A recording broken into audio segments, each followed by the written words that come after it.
Well, I will get started. Let me begin with a word of prayer. So, dear Father, we thank you again for your many blessings. Just pray that you'd guide our steps today, help us to understand a little bit more about linear algebra together. And we just thank you again, Lord, for your mercy and grace for us each day, Lord. In your name I pray, Lord Jesus. Amen. So, all right, I want to talk about coordinates.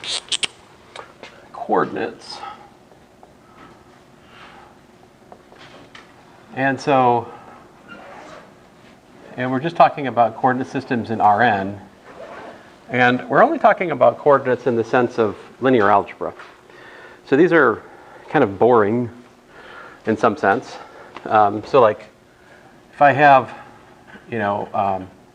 x equal to x1, x2, xn, well, we can write that as x1 times e1, x2 times e2, plus xn times en. So, here e1, e2, en is, equal to, let me call it beta standard. This is the standard basis, right?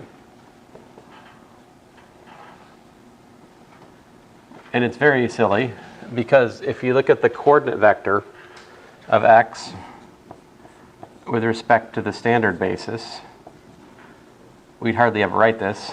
Well, it's just equal to, x1, x2, all the way up through xn. In other words, it's just x. All right, so we use the Cartesian coordinate system, the standard coordinate system, just like reflexively, right? We don't even think about it, but we use it all the time. So what gets more interesting, perhaps, is if we also think about a non-standard coordinate system. All right. So let me use some bars for this today. So we could also write this as like, let's say x bar 1 times v1 plus x bar 2 times v2 plus plus x bar n vn, where beta bar is, let's say, v1, v2, vn. And if you want, do you want to put bars on the v's? So it's a package deal, bars on everything? Let's do it. Let's get nuts. Bar, bar, bar, bar, bar, bar. All right, there we go. This is the barred coordinate system, all right? If I calculate then from this, what's the coordinate vector of x with respect to the barred system? Well, the coefficients there are x1, x2, x bar 1, x bar 2, x bar n, right? Or we can write it in my usual, I'm just reminding you guys that we have options, right? We can either write it like this, or we can write it like that. It is a column vector, though, all right? Now, we talked about this last class, before that, that test that we had. You guys remember the test, right? Yeah. Yeah, okay. We can rewrite this, though, you see, as the matrix v bar 1 v bar n times the vector x bar 1 x bar n. In other words, we can rewrite this as the basis matrix, the beta bar matrix, times the coordinate vector of x with respect to beta bar, right? So, observation, we have that x, the coordinate vector of x with respect to the barred system, is equal to,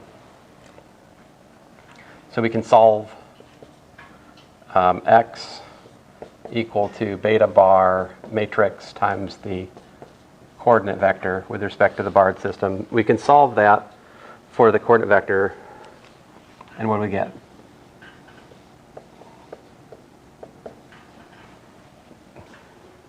So you guys told me last time I should multiply by the inverse matrix on both sides, right? So I multiply by this beta bar inverse times x, and there you go. That right there is a stone cold formula for how to calculate the coordinates with respect to a non-standard basis. All right?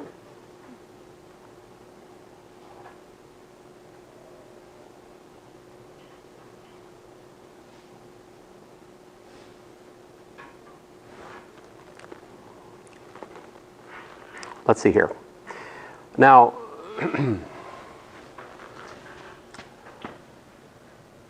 the question then is, like, how natural are these coordinates, you know? So if we do an example here,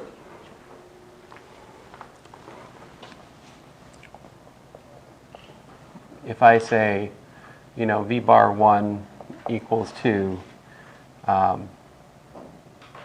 let's see here, 1, 2, well, let's say 1, 1.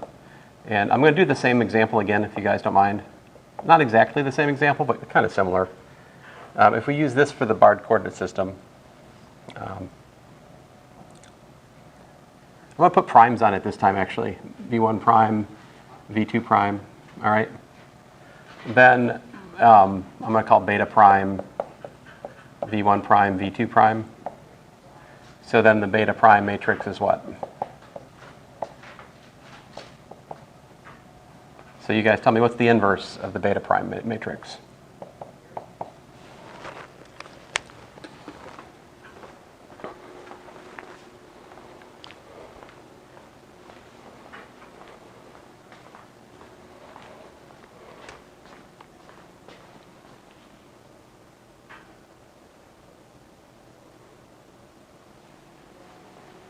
It's a 2 by 2 matrix, right? We can invert this thing.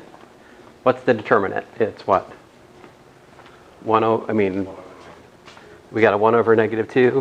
All right. Flip the diagonals. Minus 1, 1. Minus is on the off diagonals. All right. And so we'll trade that for a 1/2 times 1, 1, 1 minus 1, right? So there you go. That's the inverse basis matrix, right? And so, great. If we then say, you know, the coordinate vector of xy with respect to the beta prime matrix is going to be 1/2, 1, 1, 1 minus 1 times xy, right? And so what do we got? We've got, I'll leave the half out front for a second here. So that gives me x plus y, and we get x minus y. All right. In other words, if I write it in the other notation, we've got x plus y over 2 and x minus y over 2, right? Let me suggest a natural notation for that in our current context would be call this thing x prime, right? And this thing y prime. So there's the relation between the new variables, x prime and y prime, and the old variables, x and y.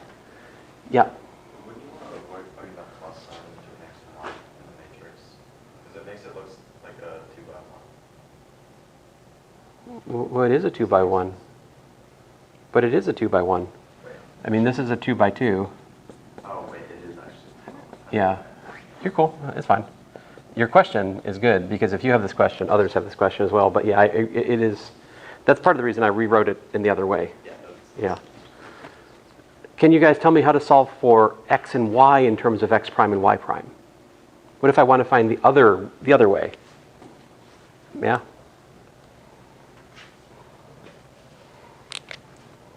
So let me write it out. We've got x prime, y prime is equal to beta prime beta prime inverse times xy, right? So xy is what? It would just be beta prime, right? Times x prime, y prime, right? If I just multiply both sides of the equation here by the beta prime matrix, I get that, right? So, which is what?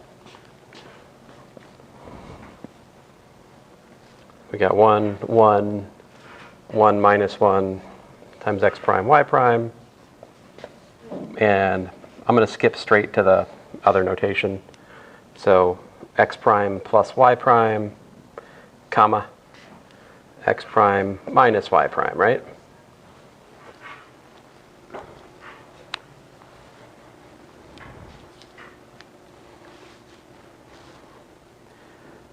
Okay, so let's look at an equation in Cartesian coordinates which reveals something about distance. Can you guys think of an equation in the Cartesian coordinates which has to do with distance? How about the equation for the unit circle? Yeah? So the unit circle, what's it look like?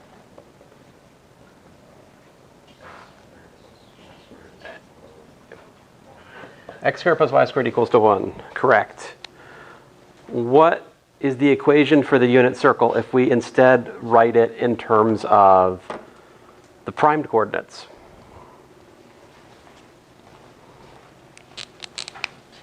We'd have what? This is, right, this is x, right?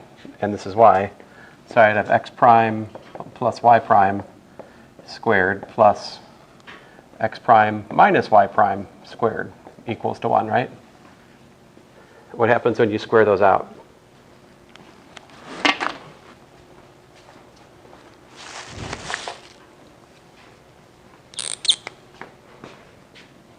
We get like x prime squared plus 2 x prime y prime plus y prime squared plus, well, x prime squared minus 2x prime y prime plus y prime squared equals to 1. So that's kind of neat because the cross terms, they'd be canceling, right? And what do we got? Looks like we've got x prime squared plus y prime squared is equal to 1/2.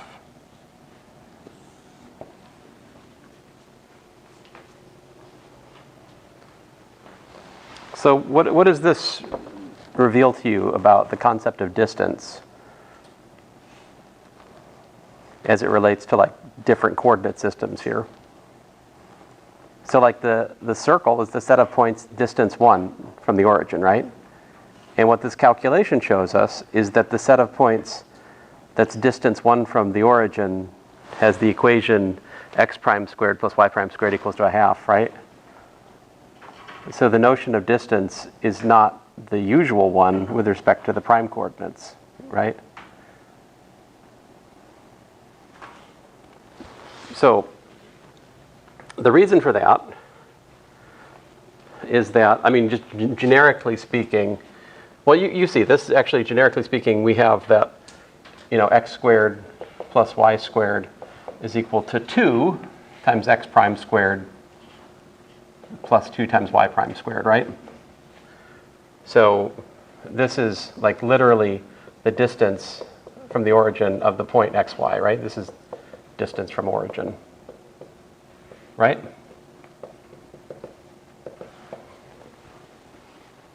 So what this means is if we build vectors with any old basis, that doesn't necessarily mean that the coordinates have the same meaning that they did to us before, right? Do you guys know how we can fix this? I mean, what's going to be, oh, thank you.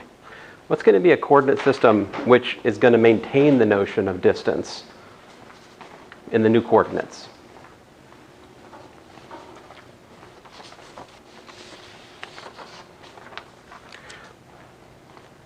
So I need to give you guys a couple definitions to make this all make sense, but here's definition, a set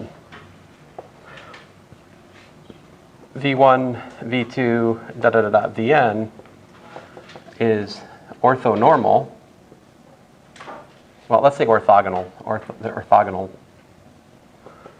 if Vi dot Vj is equal to 0 whenever I is not equal to j. So actually, by the way,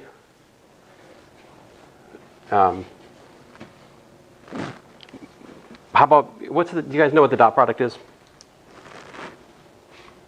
Am I speaking hieroglyphics? Anyone not know the dot product? We need to, oh, you know it. Oh, I could use a refresher. Oh, use a refresher? Okay, cool. So if we have V and W in Rn, then V dot W is V1W1 plus V2W2 VNWN. You could also write this as V transpose times W. So we've, the dot product is formed from two vectors by taking the sum of their matching components. All right, and I'm talking about the Cartesian components to be clear. All right, yeah. So that's the dot product. And so they're orthogonal, means that the dot product between any two of them, distinct pair, is 0. This is orthogonality. And so like, where was I? For my example 1, you know, beta prime, 1, what was it, 1, 1, 1 minus 1, is orthogonal. It's an orthogonal set, since what? You know, 1, 1 dotted with 1 minus 1 is what? Yeah, it's 0. It's 1 minus 1, which is, like you told me, 0. And the truth is, we could exploit this orthogonality to calculate the coordinates directly. All right, I'm not going to do that with this example because it's kind of boring, but I'll show you that in like my next example. I'll show you how orthogonality of a basis actually makes things much easier to. I just use the word basis. What's a basis? A basis, remember, is a linearly independent set of n vectors for Rn. We can build a coordinate system from a basis. So that's orthogonal. But there's something more precious, which is that if this set is orthonormal, it's orthonormal if Vi dot Vj is equal to the Kronecker delta Ij. And remember, Kronecker delta is 1 for I equals to j, and it's 0 for I not equals to j. I suppose the other thing I should define for you guys before I forget is, well, I use this notation here, double bar, x, y, distance from the origin. Let's be a little bit more methodical about that. What's the length of a vector?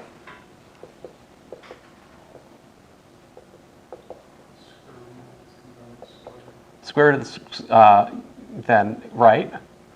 The length of the vector is equal to the square root of the component squared, yeah.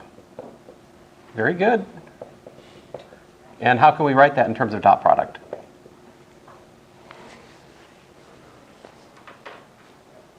Think about this. Any vector, dot product with itself, gives you the sum of the components squared. So the length of the vector, square root of v dot v. Yeah. So there is a nice formula for the length of a vector. So this right here, it says that the length of v sub I is equal to the square root of vi dot vi. What's vi dot vi? Delta ii, right? Which by definition is 1.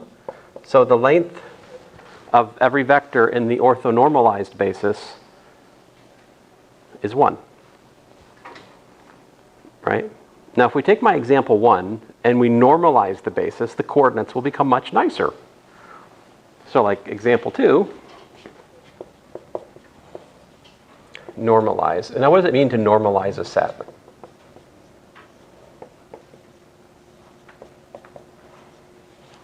To normalize a vector, we simply divide by its length. If you take a vector and divide by its length, the result is a vector of length 1.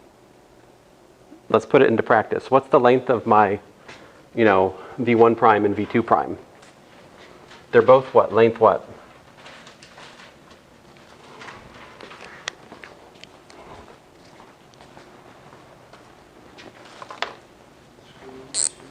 Yeah, square root of 2, right? Like I'll do it up here. The length of 1, 1 is equal to the square root of 2, and the length of 1 minus 1 is also equal to the square root of 2. So I divide by root 2, 1, 1, and I divide by root 2, 1 minus 1, all right?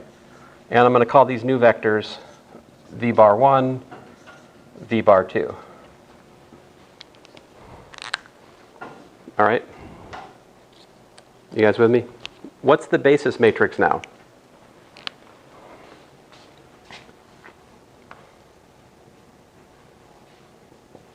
We got what? I can factor out a 1 over root 2, right? It's like 1 over root 2, 1, 1, 1 minus 1, right?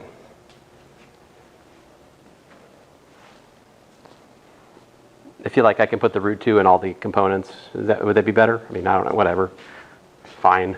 You guys making me feel guilty. I'm using too many properties here. 1 over root 2, 1 over root 2, 1 over root 2, minus 1 over root 2. All right. So what's the inverse to the beta bar matrix?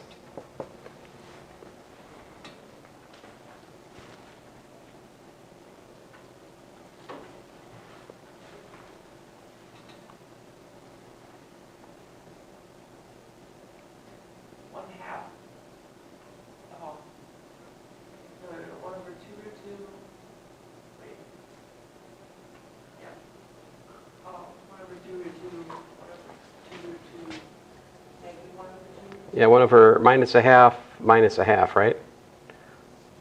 Because when you multiply them, the root 2's become halves, yeah. And then flip the diagonal. Minus is on the off diagonal.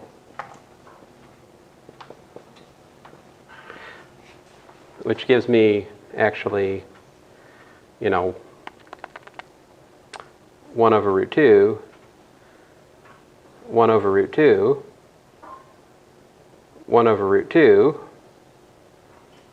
minus 1 over root 2.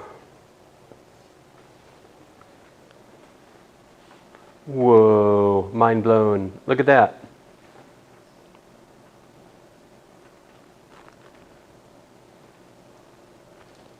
It's its own inverse. That does not always happen. That's an accident here, all right? It's an accident. The next example we look at will not be like that, all right? But there you go. And now we can calculate the coordinates, right? So like, let me do it over here.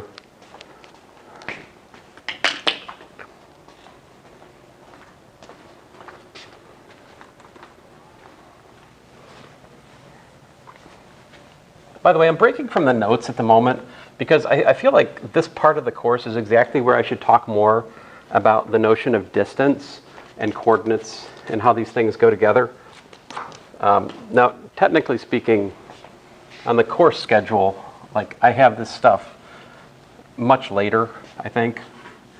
So it's one of the remaining things I need to like really retool the notes so that it more reflects what I'm doing at the moment. But I hope you can follow me in class, But if you're trying to read along in the notes for what I'm doing right now, you're not going to find it, okay? Just saying. So, all right, so continuing example 2. You guys tell me, what is x bar, y bar? It's equal to beta bar inverse times xy, right? Which is what?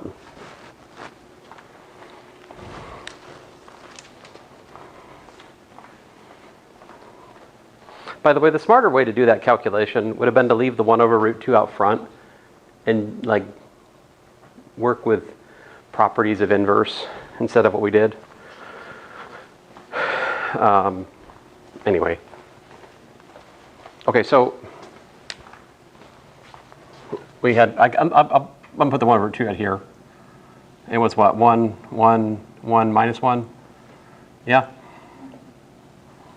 So what we got is x plus y over the square root of 2, x minus y over the square root of 2, right? This is x bar, y bar, and likewise, we can also find that xy is equal to, this is a really kind of funny situation. If you'd asked me to make this happen beforehand, I probably couldn't have. This is like a really fortunate accident that the relation between the coordinates is the same as the relation between the coordinates and the new. The relation between the new and the old, the same as the relation between the old and new. It's just a quirk of the basis matrix and the basis matrix inverse being the same. That doesn't usually happen, even for orthonormal coordinates. The reason these are orthonormal coordinates, among others, is if you calculate x squared plus y squared, see we have x bar plus y bar divided by root 2 squared, x bar minus y bar divided by root 2 squared. What are we going to get?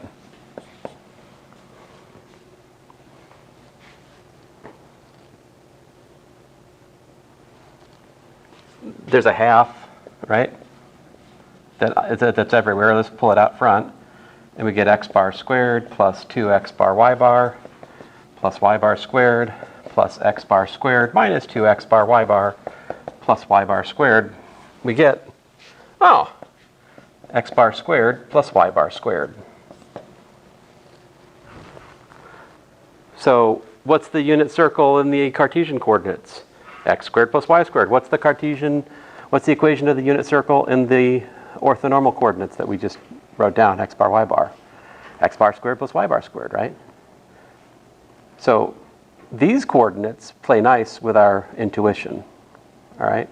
If you were to calculate the distance between points in the Cartesian coordinates, and then you were to calculate the distance between points in the x bar, y bar, you'd get the same distance. They preserve the notion of distance, these orthonormal coordinates. And this is just like, I'm doing it two-dimensionally, but I could easily, yes, sir? Can you just easily tell that by looking at the determinant? Because we got the determinant -1 for that. Wouldn't that be, like earlier we got the determinant of 1 over 2. So the distance was 1/2 what the original one was. For this one it's -1. Would give you the same. I wish it were that simple, but no. It's a coincidence. It's not. It is necessary that the determinant of an it's necessary that the determinant. Let me show it to you. All right. So like, if we. Now you're making me think. Goodness. Oh, let's see here.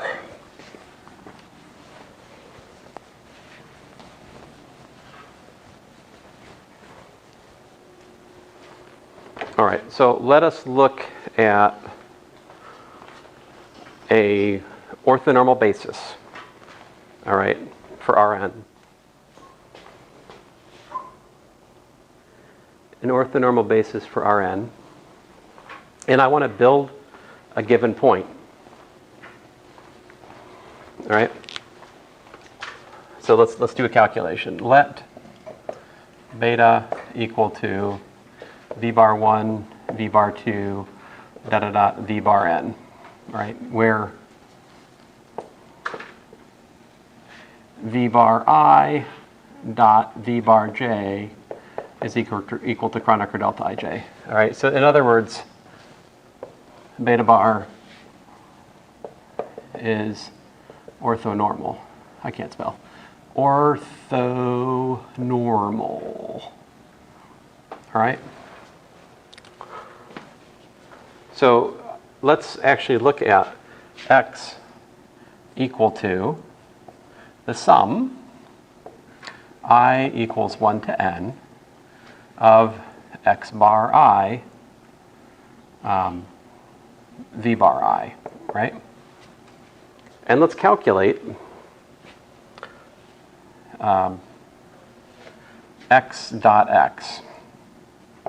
So what we're looking at then is the sum I equals 1 to n. I'm not answering your question directly yet. We'll get to it, okay? V bar I. Now I shouldn't, I'm just rewriting x, right? In terms of the basis, which is given, the orthonormal basis.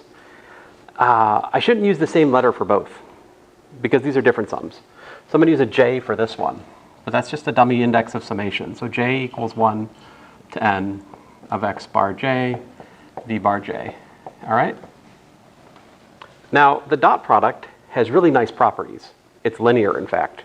So you can pull sums out of it. You can pull constants out of it. And so by properties of the dot product, I can rewrite this as the sum over I and j equals 1 to n of like x bar I, x bar j, and then v bar I dot v bar j, using properties of the dot product, yeah? But we're assuming what? We're assuming that it's an orthonormal basis, right? So that is the Kronecker delta. I don't know if you knew this or not, but the Kronecker delta is the natural enemy of the finite sum. If a finite sum is walking down the sidewalk and it meets a Kronecker delta, well, neither leave. Well, one term in the sum remains, all right? So what this does is it forces j to be I, because all of the other ones are 0. So what this is equal to is the sum I equals 1 to n of x bar I, x bar I. Or if you like, without the summation notation, x bar 1 squared plus dot dot dot plus x bar n squared, right? But what is x dot x equal to? This is the length of x, right? So I've worked myself into a corner. But this is also equal to, of course, x1 squared plus xn squared, right? Here's my, beta bar coordinate expansion. And here is just the Cartesian coordinates, right?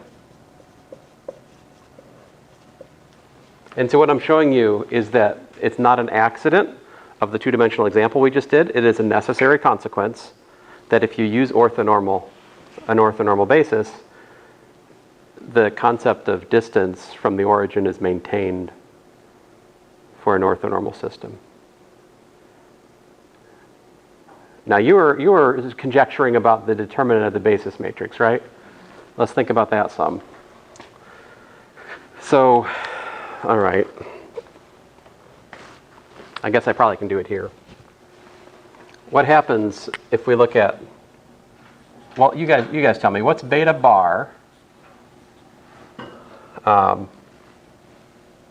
let's look at this. Beta bar transpose times beta bar. What's that equal to? If we calculate the ijth component of that, what's it equal to? Do you remember how this works? Matrix multiplication? We're supposed to do what? Rho I of beta bar transpose, right? And we take the dot product of that with column J of the beta bar matrix, right? This was one of our formulations of matrix multiplication. But how does transpose work? Remember the ith row and the transpose is, well, this is column I of the beta bar matrix dotted with column J. What are the ith and jth column of the basis matrix here? They're the ith basis vector and the jth basis vector. And that is, what is that? Well, that by assumption is Kronecker delta ij. What does this show?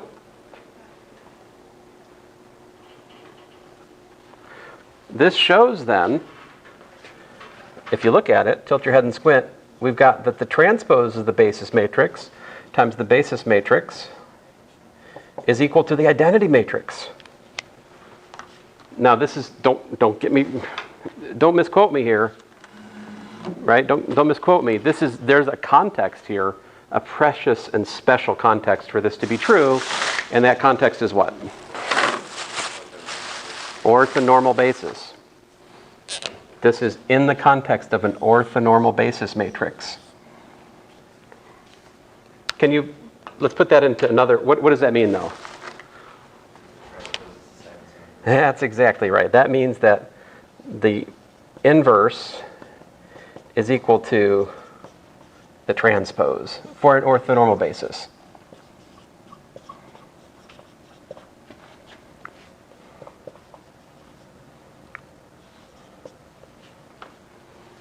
Now, it turns out, as we study this another day, not today, but if we study this more carefully, if we ask the question, what are all linear transformations that preserve distance from the origin, we'll be led that the matrix of such a transformation has to satisfy that kind of equation. Namely, R transpose R equals to the identity. Those kind of matrices are known as orthogonal matrices, but also rotation or reflection matrices. The one that we had an example, the one we just looked at in the example, was not a rotation. Oh, wait a minute, was it? But because we're using a circle, the equation of a circle. Well, yeah. The issue with example 2 was, see, when I think of rotations, I think of the determinant 1 orthogonal matrices. And this matrix that we had in example 2 was not determinant 1. It was determinant -1, as Nolan noticed, right? So, like, what does this allow for? What's the determinant of, by the way, I mean, going back to your actual question, yes, the determinant had to be 1 or -1. Like, can you see that from here? If we take the, I'm running out of space. Can I erase the calculation? Let me erase this. If you look at the 2.2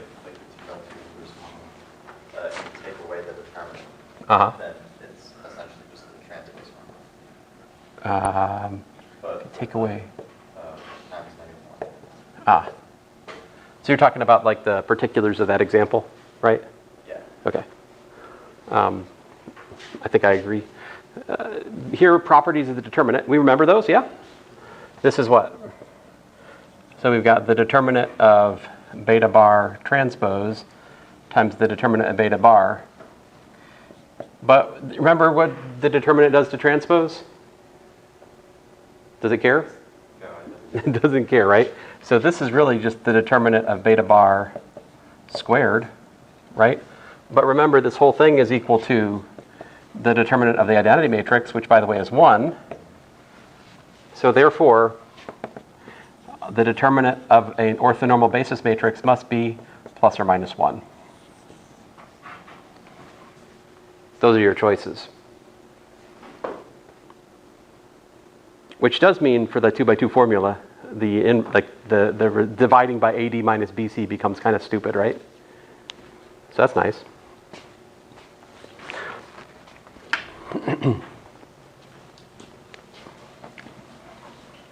So anyway, moral of the story here, we really like orthonormal coordinates if we can find them. But we can't always have orthonormal coordinates. Sometimes it's just more practical to work with orthogonal coordinates. I mean, I don't know if it's practical. It's just sometimes you find yourself working with those and you just have to do it. So like an example of that, I wanted to show you the dot product calculation, example 3. So let's let gamma be 1, 1, 1, and, oh, not 1, 1, 1, 1, 1, 2, and then 1, minus 1, 0, and then, let's see here, 1, 1, and then minus 2. You guys check on that while I'm moving the camera. Is that, certainly it's not an orthonormal basis because the length of those vectors is not, it's not 1, right? Like the length of the vector is what? It's either like square root of 6, I think. 4 plus 1 plus 1 is 6, yeah? Or the length is what? Like 2? Square root of 2, right? But is that an orthogonal basis? I think it's orthogonal, right? Do you guys agree? Disagree? Like what's the dot product? Dot product of this with that, 0. Dot product of this with that, 1 plus 1. Uh-oh. Oh, rats.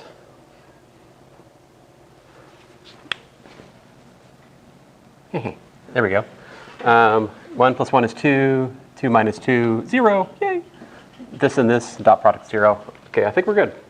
So this is a orthogonal basis. And let's give this a name. Let's call this one V1. Let's call this one V2. Let's call this one V3. And I'll put bars on them just so I can use my notation.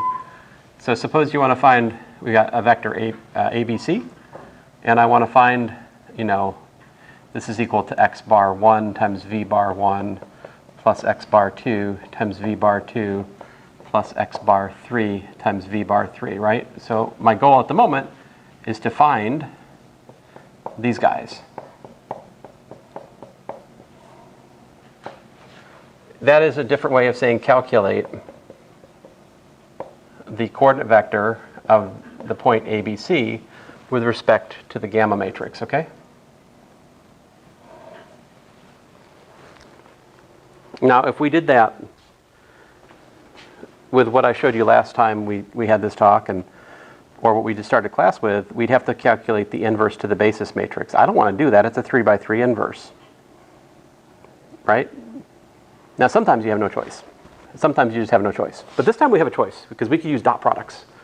So let me show you this. If we take ABC, right? And we take the dot product with v bar 1, what do we get?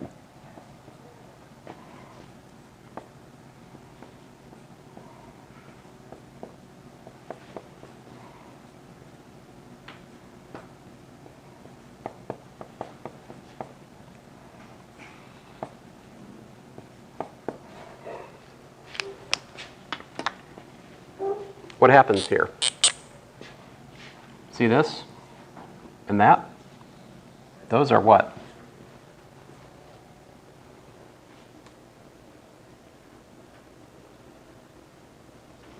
Those are 0. And so what this gives me, and what is ABC dot V1? Well, you can work this out, right? This is what? A plus B plus 2C is equal to the thing I'm trying to find, x bar 1. And what's v bar 1 dot v bar 1? Well, that's the length of v1 squared, right? It's 6. Ah. So therefore, well, that's going to give us x bar 1, right? I'm just going to underline that and call it number 1. So next, if I calculate ABC dot v bar 2, that's going to be equal to x bar 2 times v bar 2 dot v bar 2, right? So all I'm doing, guys, is I'm taking the dot product with a star. So just, calculate star dot product with v bar 2, right? That's what I'm doing. This time, v bar 1 dot v bar 2 is 0, v bar 1 dot v bar 3 is 0, and we're just left with the 2, 2, 1, right? But this is what? This is a minus b is equal to x bar 2, the thing I don't know. What's v2? v2 dot v2 is just what? All right, 2, right? Let me call that equation 2. What's next?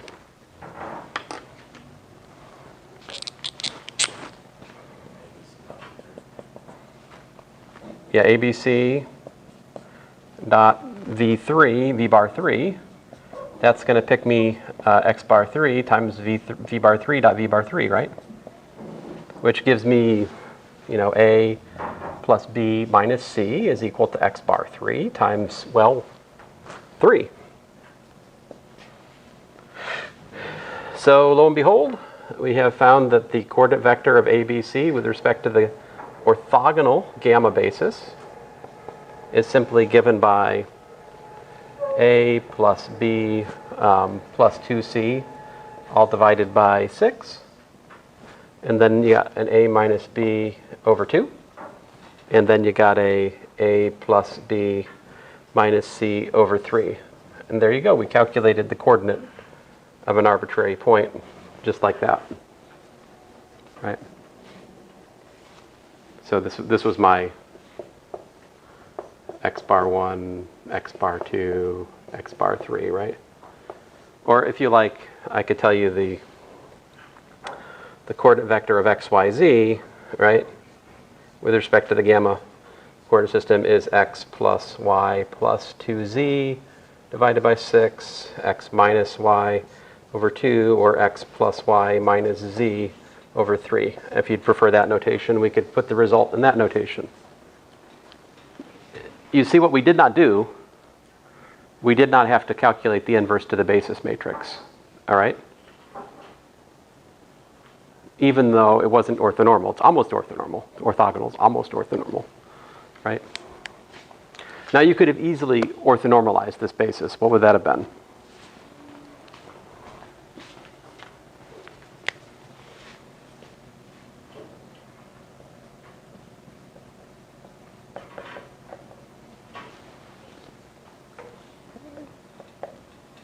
We just do what, like 1, 1, 2 over square root of 6, and 1 minus 1, 0 over the square root of 2, and 1, 1 minus 1 over 3, square root of 3 rather, yeah.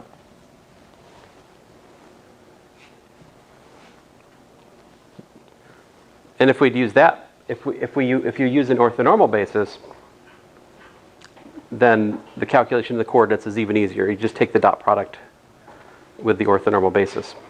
But I'm going to come back to this another day. I think this is enough of this today. Let us go back to the discussion of linear transformations in the time that remains, yeah? So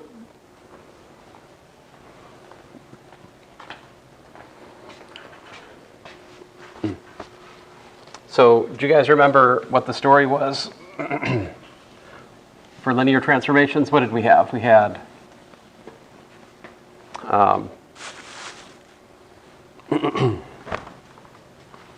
the standard matrix. Remember we introduced that last time? We can make a function from Rm to Rn, right, is a linear transformation if and only if its formula can be written in terms of a matrix multiplication, right? And that matrix that we multiply by specifically is the standard matrix. And we derived that and we defined it in terms of, acting on E1 through En, right? So let me write that down again.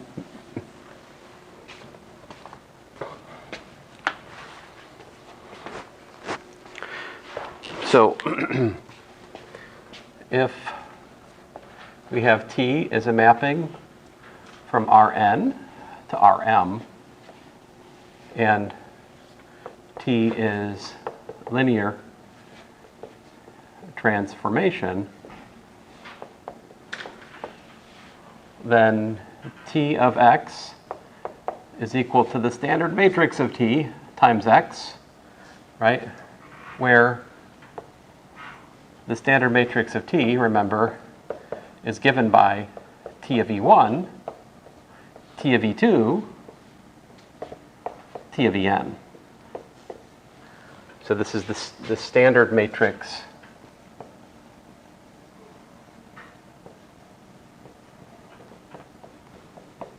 of T.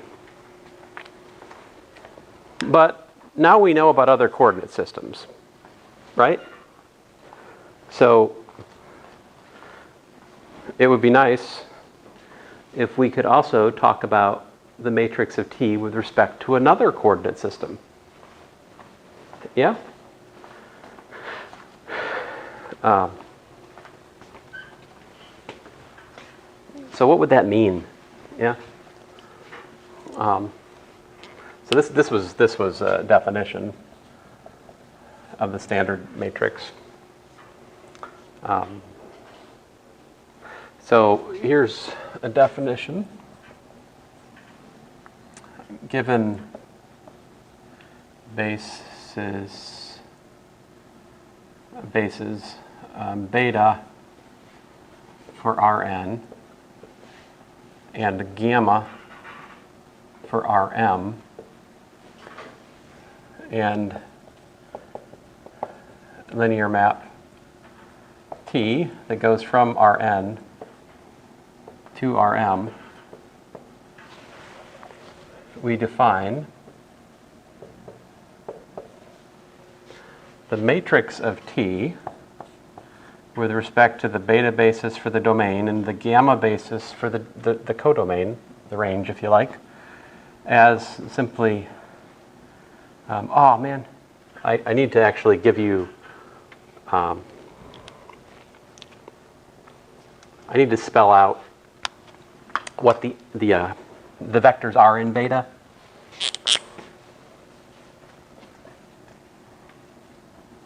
So this beta, I got V1 through Vn in there, okay?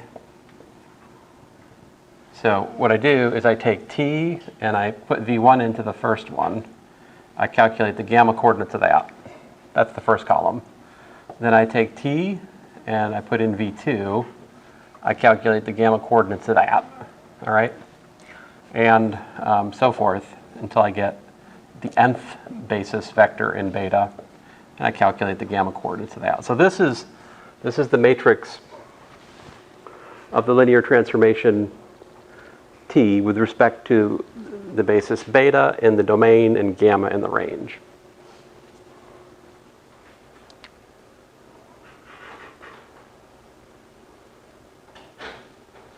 Now,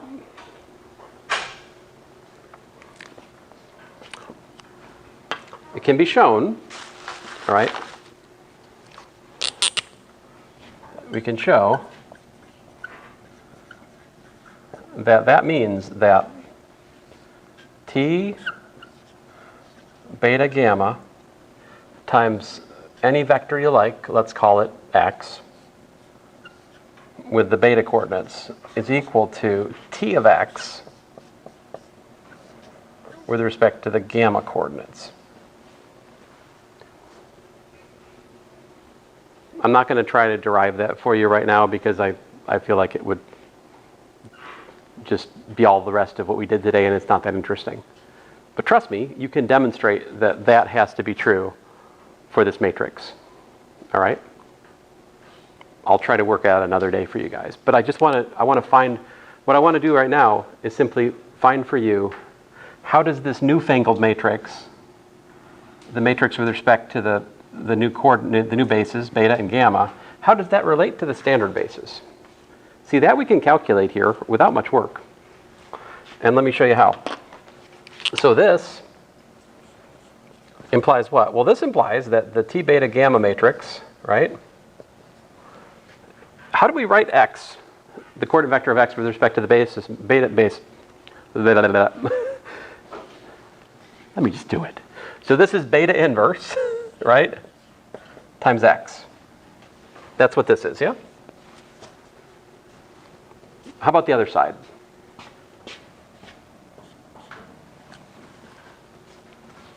This is what? T of x times what? Gamma inverse, right?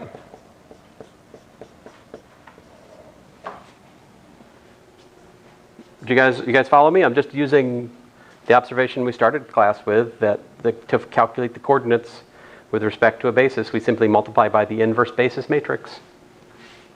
I did it for beta, I did it for gamma. But remember, T of x we can write as the standard matrix of T times x. So this is equal to gamma inverse times the standard matrix of T times x. All right? If you have an equation that holds for all x, what does that tell you? This is equal to that. The x is arbitrary. So for instance, we could take x equal to E1. That would give me that the first columns in both of those matrices matches up. I could take x equals to E2. That gets me the second column matches up. And I can keep going down the line and get all of the columns of the left and the right matrix are both equal. Therefore, the matrices are equal. So this implies that T, beta gamma, times the basis inverse matrix is equal to the inverse of the other basis matrix times the standard matrix of T. Now, once you've got that equation, it should be fair enough, it should be relatively easy to see that we can find the following wonderful equation. To calculate the non-standard matrix, we just do T beta gamma is equal to, well, apparently, gamma inverse times the matrix of T times the beta matrix. Not inverse, but there you go. That is the coordinate change rule for the non-standard matrix relative to the standard matrix. Now, there's a special case for this which warrants mentioning right now before I forget. What happens if we have, say, Rn equals to Rm and beta equals to gamma? What do we get? We get T beta beta equals to what? We just get beta inverse times T times beta, right? Now that's a special case. So I know I've done a few different things today. Question, what I'm doing right now, does this assume orthonormality or orthogonality at all? The answer is no. I have not used the orthogonal or the orthonormal assumptions here whatsoever. All I've used is that their basis, which is just to say that there's a linearly independent set of vectors that spans the space, all right? So these formulas are general. And so can you guys tell me, what can you tell me about the determinant of T beta beta versus the determinant of T? What would happen there?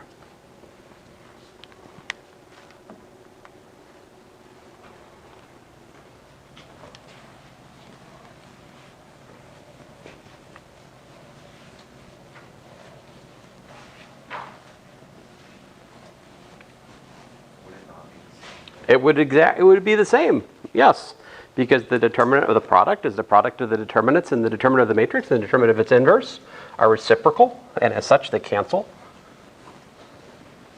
And so yes, the determinant is an invariant of the linear transformation. You could calculate it with respect to any basis, the standard basis or not, and you'd find the same number, right?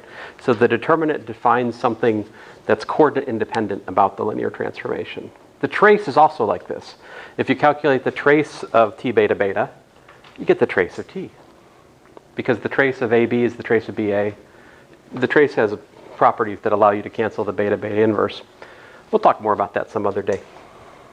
So anyway, I wanted to derive that before we leave the coordinate change topic. In the remaining time, I want to talk to you